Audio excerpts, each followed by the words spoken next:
How to change pie chart into bar graph on Google Forms. Hey everybody, in this tutorial, I'm going to show you guys a quick and easy way to convert your pie charts from Google Forms into bar graphs.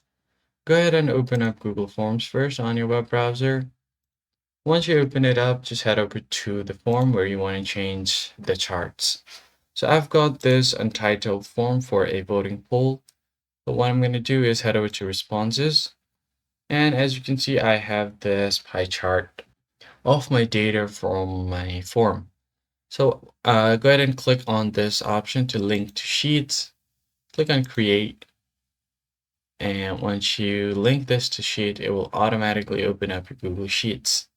All right, so once that is done, select the data that you want to create chart of. So currently I have these options. So I have 40% Spider-Man, 40% Iron Man, and 20% Thor.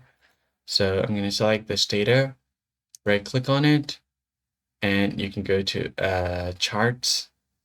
If you don't see charts here, go to insert, go to chart, and it will automatically create a chart for you.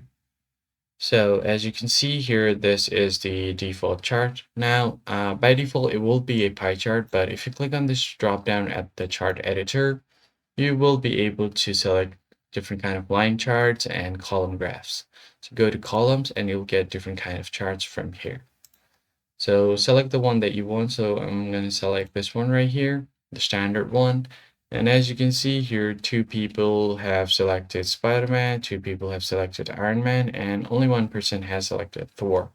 So that's pretty much it, guys. If it was helpful, be sure to like the video and subscribe. I'll catch you on the next one.